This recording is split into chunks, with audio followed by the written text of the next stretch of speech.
বর্তমান এই কাল কবলিত কলিযুগে একটি প্রশ্ন, একটি জিজ্ঞাসা প্রায় আসে যে প্রত্যেকটি অবতারে ভগবানের একটি বাহন ছিল। ভগবান শ্রীকৃষ্ণ রথপরি, রথকে বাহন করে তিনি চলেছেন। রঘুপতি রাজীবলোচন রামচন্দ্র তিনি অশ্ব পিঠে আরোহণ করেছেন। তো কলিযুগে ভগবান কোন বাহনের দ্বারা তিনি গতাগতি করবেন? তো ভাগবত বলছেন এই কলিযুগে হরি কথাকে, ভাগবত কথাকে বহন করেই ভগবান চলবেন, অর্থাৎ হরি কথার মধ্যে দিয়েই ভগবান চলবেন। দেখুন, মনুষ্য জীবনের সর্বোত্তম শ্রেষ্ঠ লাভ কোনটি? এই মনুষ্য জীবনের সর্বোত্তম প্রাপ্তি, সর্বোত্তম লাভ হলো যেদিন অশেষ বিশেষ ভগবানের করুণায়, ভগবানের কোনো প্রিয় মহৎ ভক্তের সান্নিধ্যে বসে আর সাধু সঙ্গে হরি কথা শোনার, ভগবত কথা শোনার ভাগ্য প্রাপ্ত হয়, সেই দিনই মনুষ্য জীবনের সর্বোত্তম প্রাপ্তি। আমি লটারি পেলাম, সম্পত্তি পেলাম, উত্তরাধিকারীর সূত্রে জমিদারি পেলাম, রাজত্ব পেলাম, এই পাওয়াটা পাওয়া বটে, কিন্তু সর্বোত্তম পাওয়া নয়। মানুষের জীবনে সর্বোত্তম প্রাপ্তি হলো মহৎ সঙ্গে, সাধু সঙ্গে ভগবানের গুণগাথা শ্রবণের সুযোগ লাভ করা। এটি হলো মনুষ্য জীবনের সর্বোত্তম প্রাপ্তি। দেখুন, পিতার স্থানে বাস পুত্রের কর্তব্য। পিতৃ সম্পত্তির অধিকারী তো পুত্রই। খুব ধ্যান দিয়ে শুনুন, পিতা যে স্থানে থাকেন সেই স্থানটি পুত্রের উত্তরাধিকার সূত্রে প্রাপ্ত, এবং পিতার সম্পত্তিতে পুত্রেরই উত্তরাধিকার সূত্রে একান্ত অধিকার, সন্তানদের একান্ত অধিকার। যদি আধ্যাত্মিক জগতে একথা আমরা মেনে নেই, তাহলে আমাদের পরম পিতা ভগবানই, আমরা অমৃতস্য পুত্রা, সেই অমৃতময় সচ্চিদানন্দ ঘনময় ভগবানেরই অংশ আমরা, পুত্র আমরা। সিন্নান্ত বিশ্বে অমৃতস্য পুত্রা। ভারতীয় ঋষিরা এই সংবাদ দিয়েছেন, তমেব মাতা চ পিতা তমেব, তমেব বন্ধুশ্চ সখা তমেব, তমেব বিদ্যা দ্রবিণং তমেব, তমেব সর্বং মম দেব দেব। ঋষির এই বাক্যে, ঋষির এই অনুভূতিতে আমরা সকলেই অমৃতের পুত্র, আমরা সকলেই ঈশ্বরেরই পুত্র। তো যদি ভগবানেরই পুত্র হই, অমৃতস্য পুত্র হই, তাহলে পিতৃ সম্পত্তি আমাদের কোথায়? পিতার স্থানে কি বাস করছি আমরা? ভগবান থাকেন নিত্য শাশ্বত গোলক বৃন্দাবনে, আমরা সেখানে নাই। পিতৃ স্থানেই পুত্রের অধিকার, পিতৃ সম্পত্তিতে পুত্রের একান্ত উত্তরাধিকার সূত্রে অধিকার, কিন্তু পিতৃ সম্পদ কই আমাদের? সেই সচ্চিদানন্দময়, আনন্দ ঘনময়, প্রেমানন্দময় ভগবানের সম্পত্তি কোথায়? আজ আমাদের মাঝে স্বার্থপরতা, ক্ষুদ্রতা, অজ্ঞানতা, মলিনতা, এগুলি তো ঈশ্বরের সম্পদ নয়, এগুলো তো পরম পিতার সম্পদ নয়। এই জন্য আজ এই ভাগবত থেকে আমাদের এটুকু জানবার চেষ্টা করতে হবে, আমাদের গন্তব্য বারবার এই সংসারে আসা যাওয়া নয়। আমাদের সম্পত্তি এই জগতের অনিত্য গাড়ি বাড়ি, ঘর বাড়ি, সুন্দরী রমণী নয়। আমাদের যে সম্পত্তি সেটা নিত্য শাশ্বত ভগবৎ প্রেম, মহাধন। আমাদের যে গতাগতির চিরস্থান সেটা হলো ভগবৎ ধাম। এই প্রাপ্তির জন্যই ভাগবত, এই প্রাপ্তির জন্যই সাধু সঙ্গ। আচ্ছা, এই প্রাপ্তির কথা কেন ভুলে আছি আমরা? আমরা কেন আমাদের শাশ্বত চিরন্তন পরিচয় ভুলে আছি? ভুলে থাকার একটি কারণ, ধ্যান দিয়ে শুনুন। আমরা বহুবার আমাদের এ দেহ পেয়েছি, সে জীব জন্তু বলুন, সাপাত সংকুল হিংস্র বাঘ ভাল্লুক বলুন, আমাদের এই মনুষ্য শরীর বলুন পেয়েছি আমরা, কিন্তু এই মনুষ্য শরীর পেয়ে শরীরকে আমি ভেবে আর এই শরীরের প্রতি ভোগাসক্তির কারণে আমি আমার পিতার কথা, পিতৃ সম্প্রদায়ের কথা ভুলে গেছি। কোন রাজার ছেলেকে যদি কোনো চোর শিশুকালে হরণ করে নিয়ে যায়, মায়ের কোল থেকে ছিনিয়ে নিয়ে যায়, আর সেই দস্যু চোর সেখানেই যদি ওই পরিবেশে যদি রাজার ছেলে বড় হয়, সে যে রাজপুত্র, তার রুচি যে কিছু ভিন্ন এটা সে বুঝতে পারলেও পারে না। কারণ ওই পরিবেশ, ওই আচার ব্যবহার, ওই খাদ্য, সেখানের বাতাবরণ তাকে সেইভাবেই যেন গড়ে তোলে। তেমনি আমরা এই দেহ নই, এই জাগতিক অনিত্য সম্পত্তি আমাদের নয়। যে স্থানে জরা নাই, মৃত্যু নাই, ব্যাধি নাই, পুনঃ পুনঃ গতাগতি নাই, শাশ্বত চিরন্তন মধু বসন্তের আনন্দ, সেই পরমানন্দের, সেই পরম স্বরূপের দেশ আমার, কিন্তু আমি ভুলে গেছি। এটি স্মরণ করানোর জন্যই ভাগবত। তুমি পরম পিতার সন্তান, তুমি অমৃত থেকে এসেছ, তোমার প্রাপ্তি অনেক বৃহত্তম, তুমি সেটা ভুলে গেছো। এই স্মরণটাই আমাদের ভাগবত করিয়ে দেন। এই জন্য শাস্ত্রে বলেছেন, বিশ্রাম স্থান মেককম কবিবর বচনম জীবনম সম্মহম। যদি সেই অমৃতের কাছে, পরম পিতার কাছে শাশ্বত নিত্য ধামে ফিরে যেতে চাও, তোমার একমাত্র কর্তব্য সাধু সঙ্গ আশ্রয় করা। তোমার একমাত্র কর্তব্য সাধুমুখে ভগবানের দিব্য নাম রূপ লীলা কথা শ্রবণ করা। তবেই তুমি তোমার হারানো স্মৃতি ফিরে পাবে। তোমার শাশ্বত জীবনের লক্ষ্য কেন্দ্রকে তুমি উপলব্ধি করতে পারবে। তুমি এই জগতের কারণ নও, তুমি এই মৃত্যু লোকের বাসিন্দা নও। অভাব, জরা, ব্যাধি, মৃত্যু তোমার নিত্য সঙ্গী। এই রাজ্যের, এই বস্তুর তুমি সঙ্গ নও। এই উপলব্ধিটা ভাগবতে সাধু সঙ্গে মহতের কথাই মাধ্যমে আমাদের আসবে। আমি ভূমিকাতে আপনাদের ভাগবত বা সাধু সঙ্গের মহিমা কিঞ্চিত কীর্তন করলাম। এখন আমাদের প্রয়োজন সেই ভগবানের দিব্য চিন্ময় লীলাগাথা শ্রবণের দ্বারা আমাদের সিদ্ধান্তকে, তত্ত্বকে, লক্ষ্যবস্তুকে জানা। আসুন আমরা ভাগবতে প্রবেশ করি।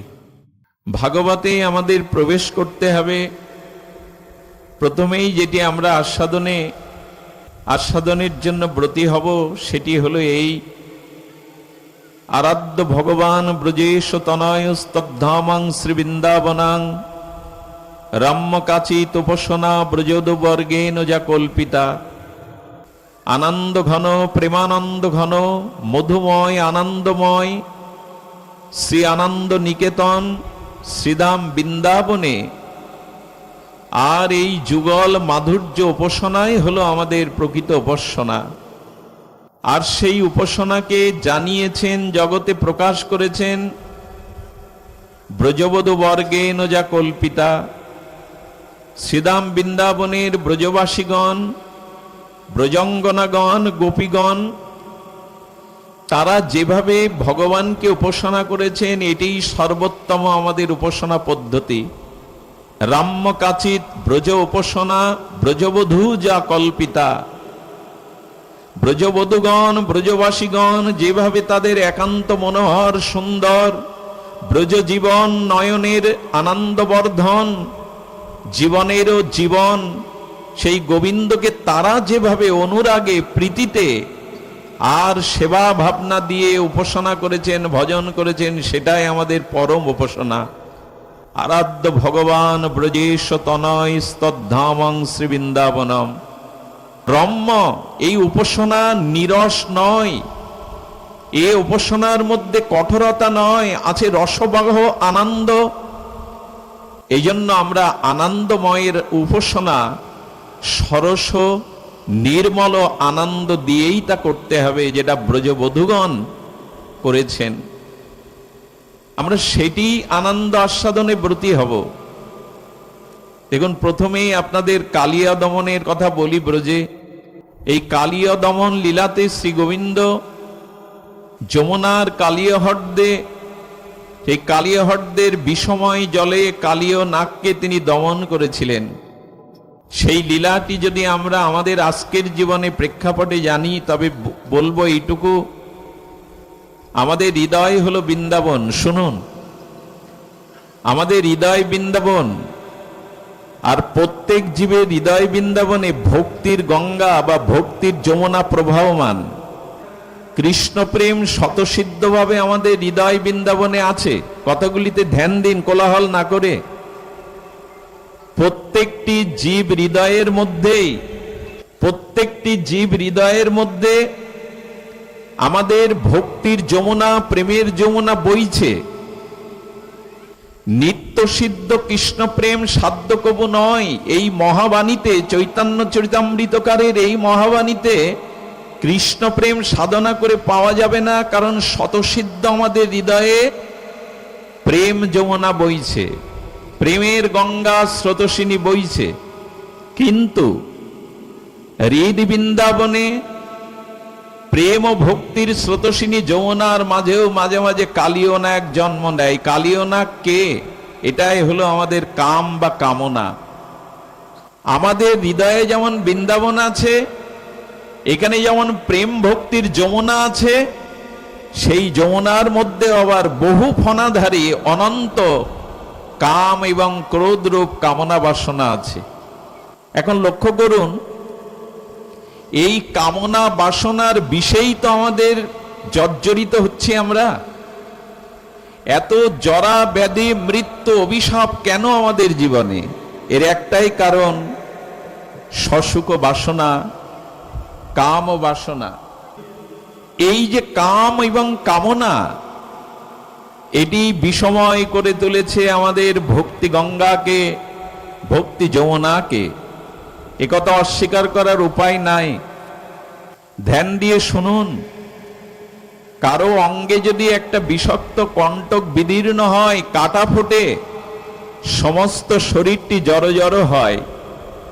আর যার হৃদয়ে অনন্ত কাম বা কামনা বাসনার কাটা বিদ্ধ হয়ে আছে, সে স্বস্তি পাবে কি করে? সে স্বস্তি পাবে কি করে? এই জন্য আজ আমাদের জীবনে শান্তির অভাব, প্রেমের অভাব, শুদ্ধতার অভাব। একমাত্র আমাদের চিত্তে কামনা ফনা ধরে আছে। বিষধর কামনা বা বাসনা ফনা ধরে বিষময় করে তুলেছে হৃদয়। ভাগবত সাধারণ গ্রন্থ নয়।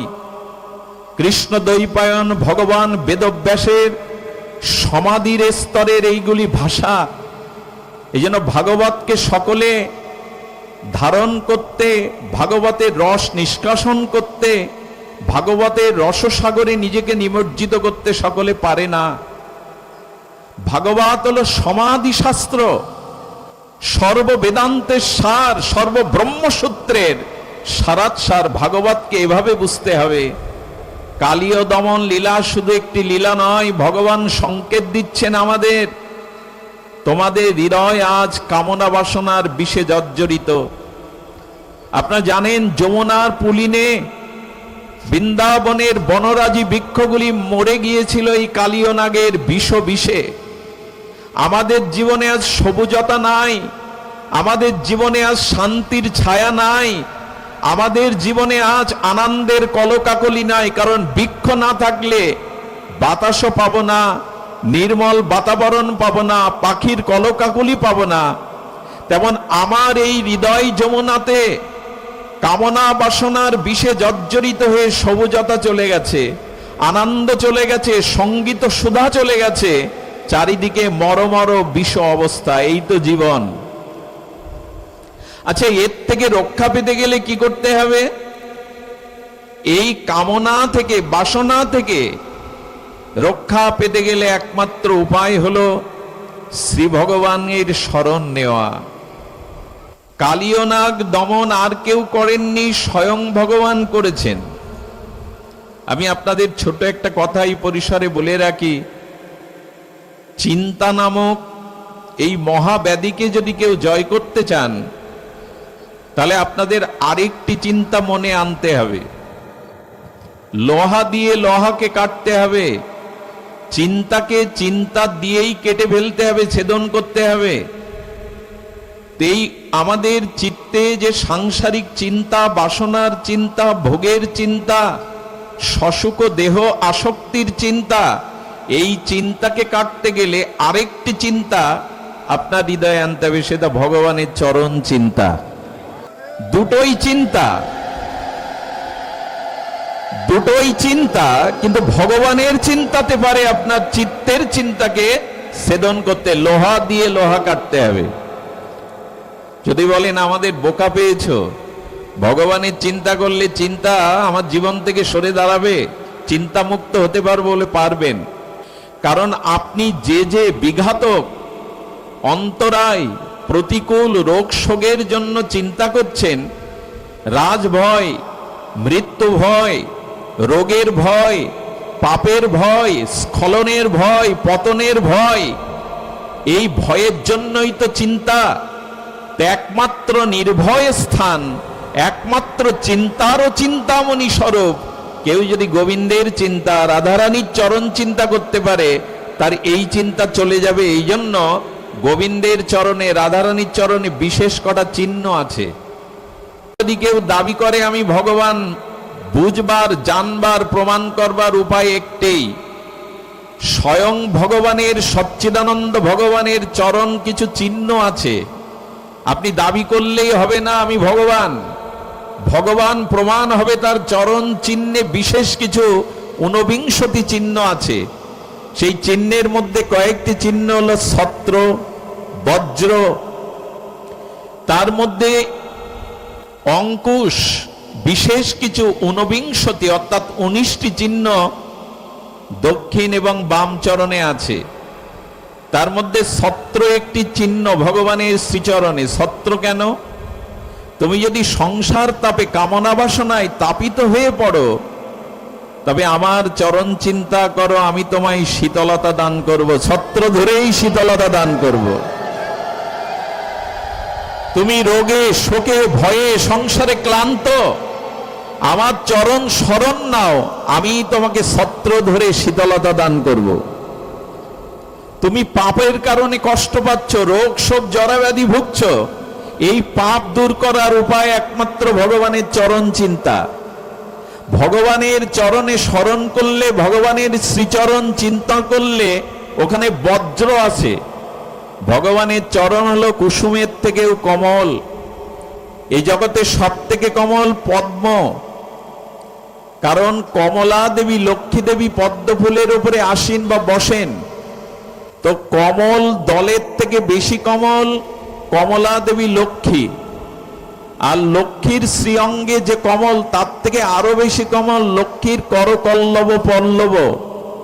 শ্রী লক্ষ্মীর করপল্লব আরো কমল, আর তার থেকে বেশি কমল লক্ষ্মী দেবী যে কমল হস্ত দিয়ে যে ভগবানের চরণ সেবা করেন, সেই চরণ কমল। তো ভগবানের এমনও কমল চরণ দলে বজ্রের চিহ্ন কেন? বলে আকাশ থেকে যদি বজ্রপাত হয় অনেক পাহাড়ও চূর্ণ বিচ্ছিন্ন হয়ে যায়। পাপের ভয় করো না, যদি আমার চরণে একান্ত শরণ নিতে পারো, ওই বজ্রপাতে যেমন পাহাড় চূর্ণ বিচ্ছিন্ন হয়ে যায়, আমার চরণে শরণাগতিতে শরণ নিলে, আমার চরণ চিন্ত নিত্য নিরন্তর অনন্যভাবে করতে পারলে, আমি তোমার অনন্ত জন্ম পাপের পাহাড় ভেঙে দেব। পাপের ভয় তোমার নাই। অহং তাং সর্ব পাপেভ্য মোক্ষায় স্বামী মা শুচ। আমি তোমাকে পাপ মুক্তি দেব, আর কেউ দিতে পারবে না। এ কথাই বিশ্বাস এলো আমাদের। সারা জীবন শুধু সংসার চিন্তা, বিষয়ের চিন্তা করে গেলাম। রাতুল আতুল অভয় চরণারবিন্দে ভগবানের কমল পাদ পদ্মের চরণ চিন্তা না করলে মনের চিন্তা ঘুচবে না। তার সব থেকে একটা বড় প্রমাণ আপনারাই। এই প্রচন্ড তাপদাহের মধ্যে, তাপ প্রবাহের মধ্যে মাটিতে বসেছেন, কিন্তু এই মুহূর্তে গোবিন্দের গুণগাথা সাধু সঙ্গে হচ্ছে বিধায় আমাদের সাংসারিক বিষয় চিন্তাগুলি এখন অন্তরে স্থান নাই। কারণ ভগবানের চরণ চিন্তাই পারে জগতের চিন্তাকে দূর করতে, আর কোনো উপায় নাই। এই জন্য ভগবানের চরণ চিন্তাই আজ আমাদের একান্ত অপরিহার্য। এই জন্য গোপীরা, বৃন্দাবনবাসীরা সমস্ত আপদে বিপদে সংকটে তাদের একমাত্র শরণাগতি ছিল কানাইয়ের উপরে, কৃষ্ণের উপরে। তো ভগবান আজ কি করছেন? কালীয় নাগকে দমন করছেন, তার বিষময় ফনা উঠে নৃত্য করছেন।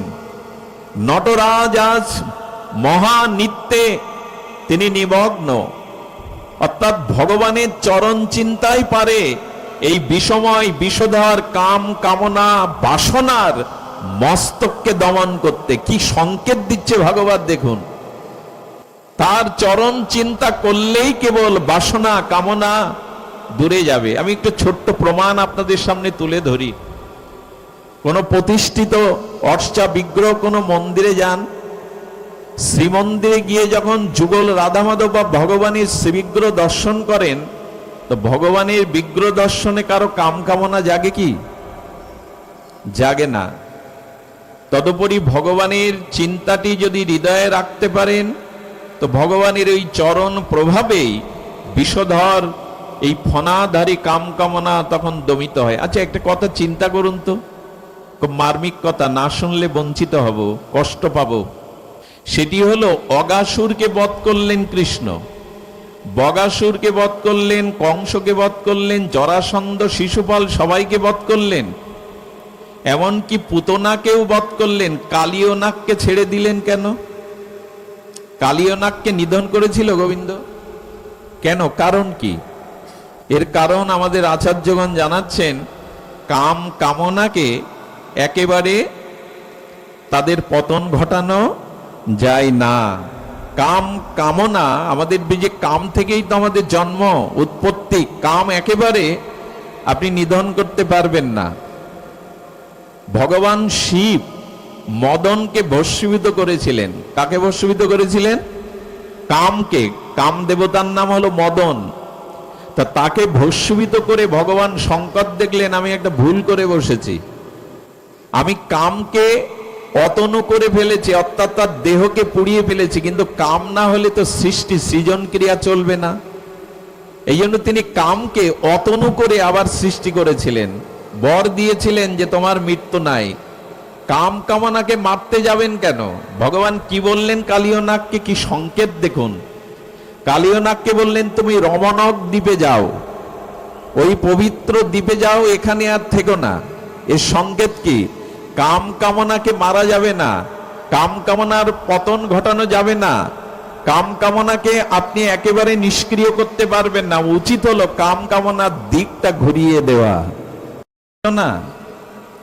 বৃন্দাবনবাসী গোপীদের কাম ছিল না বললেন, কাম তো আমাদের বেশি, হে জগৎবাসী আমাদের দিকে তাকাও। গোপীগণ বলছেন, আমাদের তৃষ্ণা আমাদের কামনা তোমাদের থেকে কোটি গুণ বেশি, তবে তার দিক ঘুরিয়েছি আমরা। আমাদের নয়ন রূপ দেখার কামনা আছে, তবে জগতের অন্য রূপ নাই। শ্যাম সুন্দর মদন মোহনের রূপ দেখার কামনা আমাদের চোখে। এই দেখুন, মোড় ঘুরে যাচ্ছে। কাম কামনাকে আপনি মারতে পারবেন না, নিঃশেষ করতে পারবেন না, সে ক্ষমতা কারো নাই, আর উচিত নয়। কাম কামনার দিক ঘুরিয়ে দেন। গোপীগণ বলছেন, আমাদের চোখে কামনা আছে, রূপের কামনা, অনন্ত কামনা, সে কামনা অন্য রূপের নয়। শ্যাম সুন্দর মদন মোহন মুরলীধারীকে দর্শনেই আমাদের চোখে কোটি কামনা। ঘুরিয়ে দিন, মোড় ঘুরিয়ে দিন। আরে সাপের বিষ ঔষধ তৈরি হয়। 1 কেজি সোনার দাম কত? 1 কেজি সাপের বিষের দাম কত?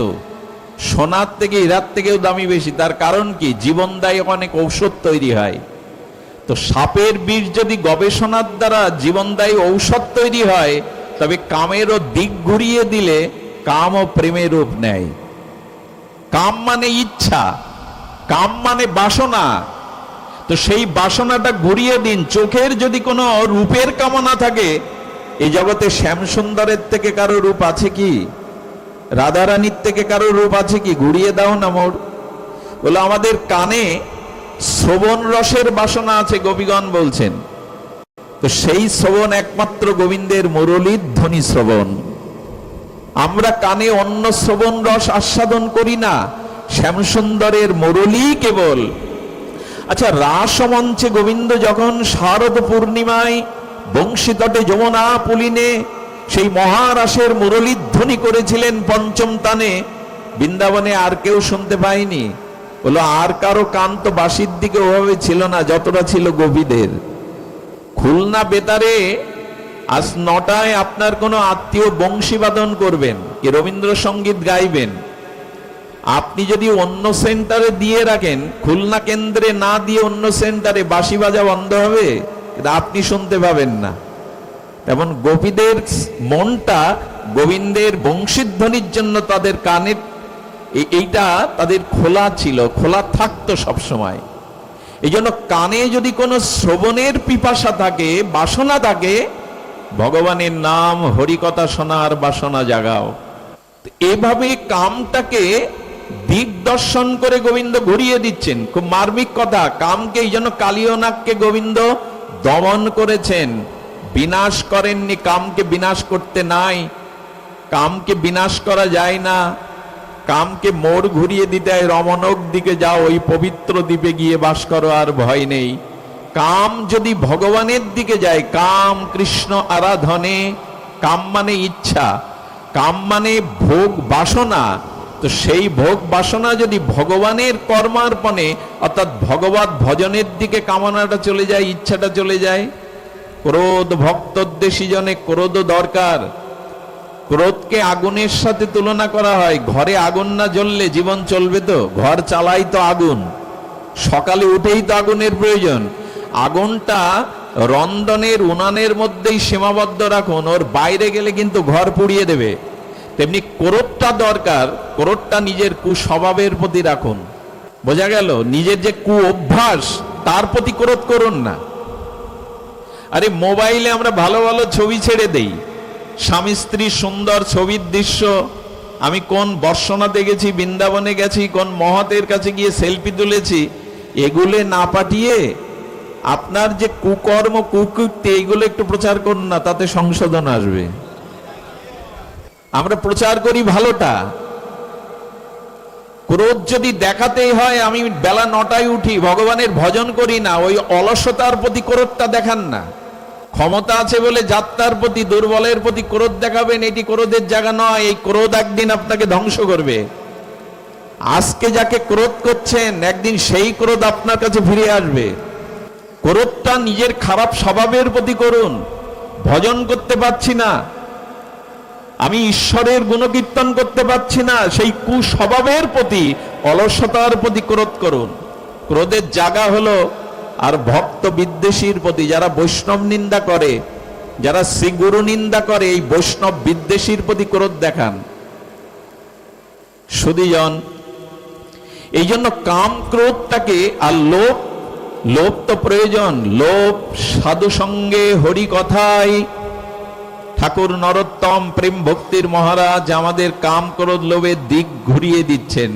কাম কৃষ্ণ আরাধনে, ক্রোধ ভক্ত দেশী জনে, লোভ সাধু সঙ্গ হরি কথায়। এই তো দিক ঘুরিয়ে গেল, বিষ অমৃত হয়ে গেল। এই জন্য গোবিন্দ কালীয়নাগকে বললেন, চলে যাও আর রমণক দ্বীপে গিয়ে বাস করো। কালীয়নাগ বলছেন, ওখানে এসে গরুর যদি আমাকে আর গ্রাস করে। গোবিন্দ তখন অভয় মুদ্রা দিয়ে বললেন, যার মস্তকে আমার চরণ চিহ্ন আছে তাকে বিনাশ করার ক্ষমতা এই জগতে কারণেই তুমি নিশ্চিন্তে চলে যাও। যার মস্তকে, যার হৃদয়ে আমার চরণ চিন্তা আছে, তার বিনাশ কে করবে?